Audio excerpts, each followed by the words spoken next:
So, hello everyone.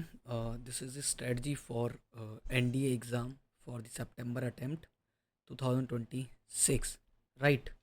तो इस strategy को हम बहुत डिटेल में फॉलो करेंगे और इसमें जो हमें बेसिकली जो देखनी है चीज़ें वो क्या हैं कि कैसे हम अपने एग्ज़ाम की अप्रोच रखें। ये जो सितंबर में शेड्यूल हुआ एग्ज़ाम 13 सितंबर को शेड्यूल हुआ है, तो किस तरीके से हम इस एग्ज़ाम में अपने आप को अच्छे से एक सीट ले सकते हैं, ठीक है। तो सबसे पहले आप जो आपको पता है कि एनडी का जो एग्ज़ाम है वो दो उसके दो पेपर होते हैं, ठीक है। पहला मैथ्स एंड दूसरा होता है आपका बेटा जीएटी, ठीक है। जीएटी दोनों को डिस्कस करेंगे। अच्छा, पहली चीज़ ये कि जैसे हम बात कर रहे हैं कि भाई आपको एक लॉन्ग स्ट्रेटजी पे काम करना पड़ेगा। कि देखो शॉर्ट टर्म स्ट्रेटजी कुछ नहीं होती है, तो आप उसको दरकिनार करो, ठीक है, उस पर बात नहीं करेंगे। तो ये अपने एग्ज़ाम का शेड्यूल है। मैथमेटिक्स 300 नंबर की होगी और GAT general aptitude test 600 number का होगा। टोटल नंबर 900 है, ठीक है, और नेगेटिव मार्किंग दोनों पेपर में है, ठीक है।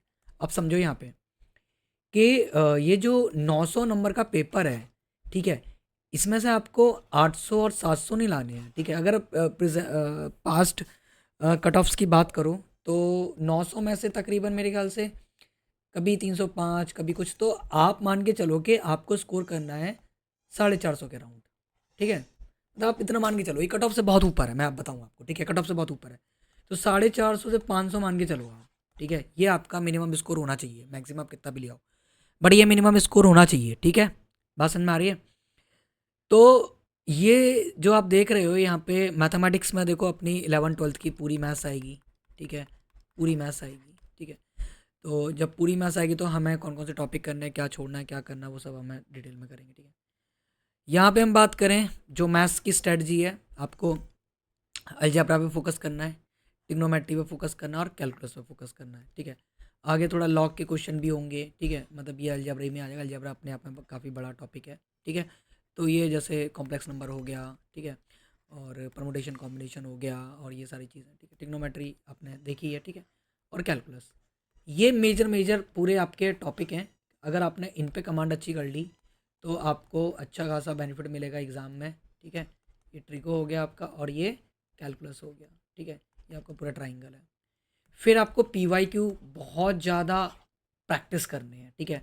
बहुत तगड़े से पी वाई क्यू प्रैक्टिस करने हैं, क्योंकि इनका कोई भाई सोर्स नहीं, इनका ना कोई ये आप कह सकते हो कि ऑल्टरनेट नहीं है। आप पी वाई क्यू जितना अच्छा सॉल्व करोगे उतनी अच्छी आपकी ग्रिप बनेगी, उतनी अच्छी आपको अंडरस्टैंडिंग डेवलप होगी कि भाई एग्जाम में कैसे पूछा जा रहा है, क्या पूछ रहा है, ठीक है। और मैथ्स में आपके क्या होता है, शॉर्टकट्स, शॉर्ट ट्रिक्स होती हैं, ठीक है। उनको बहुत अच्छे से मगअप करना है, उनको बहुत अच्छे से लर्न करना है, ठीक है। और फॉर्मूले आपको बहुत अच्छे से रिवाइज करना है डेली बेसिस पे, ताकि आप कोई क्वेश्चन आपका गलत ना हो, ठीक है। बात करें फिजिक्स प्रिपरेशन की, तो यहाँ पे सबसे पहले आपको जो master concept institute of rote learning, तो कंसेप्ट आप समझो, ठीक है। दूसरी चीज़ जैसे मैकेनिक्स हो गया, इलेक्ट्रिसिटी हो गया, मॉडर्न फिजिक्स हो गया, इनको आप जो 12वीं के टॉपिक हैं उनसे कवर कर लो, ठीक है, इनको अच्छे से समझ लो। फिर आपको प्रैक्टिस करनी है अच्छी खासी, एंड इन सबके आपको शॉर्ट नोट्स बनाने हैं, क्लियर है? इन सबके आपको शॉर्ट नोट्स बनाने हैं। इसके बाद हम देखें केमिस्ट्री की प्रिपरेशन। भाई देखो केमिस्ट्री में क्वेश्चन थ्योरेटिकल आएगा तो वो एनसीईआरटी से हो जाएगा, तो आपको एनसीईआरटी की रीडिंग करनी है, ठीक है। और अगर फिजिकल केमिस्ट्री है जहाँ पे न्यूमेरिकल्स आते हैं तो उनके फॉर्मूले आपको पता होने चाहिए, ठीक है। ऑर्गेनिक केमिस्ट्री एज सच आप, मैं ये तो नहीं कहूँगा छोड़ सकते हो, बट थोड़ा सा आप कम टाइम दे सकते हो, ठीक है। क्योंकि आपको देखो 900 में से पूरे 800 या 700 नहीं लाने हैं, आप समझ रहे हो ना। तो ये सारी चीज़ें हैं, ठीक है। इसके बाद हम आते हैं इंग्लिश। देखो वोकेबलरी आपकी अच्छी होनी चाहिए, ठीक है। कॉम्प्रिहेंशन रीडिंग जो है वो अच्छी, ग्रामर रूल है, ठीक है। वर्ब हो गई, एडजेक्टिव हो गए, एडवर्ब्स हो गए, ये सब। और आपको न्यूज़पेपर डेली पढ़ना है। न्यूज़पेपर पढ़ने से क्या होगा कि आपकी जो रीडिंग स्किल है ना वो डेवलप होगी, वो फास्ट होगी, ठीक है। वहीं हम बात करें जीके की, तो यहाँ पे करंट अफेयर आपको डेली बेसिस पे करना है, history, geography and polity. Polity में बेसिकली देखो फंडामेंटल राइट हो गए, फंडामेंटल ड्यूटी हो गई, है ना, डीपीएसपी हो गए, ठीक है, प्रेसिडेंट हो गया, ये आपको बहुत डिटेल में पढ़ना पड़ेगा, ठीक है। Union government, state government and ये बेसिकली आप स्टेट गवर्नमेंट यूनियन गवर्नमेंट को ज़्यादा अच्छे से पढ़ोगे, ठीक है। फंडामेंटल, बाकी सारी constitution body, non constitution body, ये सब आपको कवर करना है, ठीक है। स्टैटिक जीके इसी का ही पार्ट है, ठीक है। और क्विज़ वगैरह तो आपको करनी है, ठीक है। इसके बाद आपका जो डेली शेड्यूल रहेगा, देखो आप ये देखो आप अपने हिसाब से इसको तय कर सकते हो, बट आपको प्रैक्टिस डेली करनी है, ठीक है। ये पर्सन टू पर्सन वेरी कर सकता है, तो इस पर मैं कुछ नहीं कहूँगा, ठीक है। ये आप अपने हिसाब से सेट करना, ठीक है।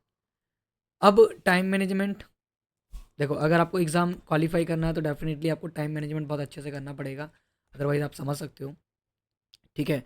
और बहुत स्ट्रिक्ट, बहुत डिसिप्लिन रहना पड़ेगा, क्योंकि एक ऑफिसर की क्वालिटी होती है कि वो डिसिप्लिन रहता है, ठीक है। तो आपको भी यहाँ पे डिसिप्लिन रहना पड़ेगा, ठीक है। अब यहाँ पे जो किताबें हैं, किताबों की बात करें तो एनसीईआरटी सबसे टॉप मोस्ट प्रायोरिटी होनी चाहिए। फिर पाथ फाइंडर आती है, लूसेंट की जीके जो आपने देखी होगी वो आती है ना, और पीवाईक्यूज, ठीक है। ये आपके स्टडी मटेरियल है जो होने चाहिए, ठीक है। सेम चीज़ रिवीजन स्ट्रेटजी, इजी है, सबको पता है कि जो पढ़ा है उसी को रिवाइज करना अच्छे से। फिर आपको मॉक्स देने हैं, मॉक्स इक्वल टू मार्क्स, जितने ज़्यादा मॉक्स दोगे, है ना, उतने ज़्यादा मार्क्स आएंगे आपके। तो सिंपल सी बात है, आपको मार्क्स देना, ठीक है।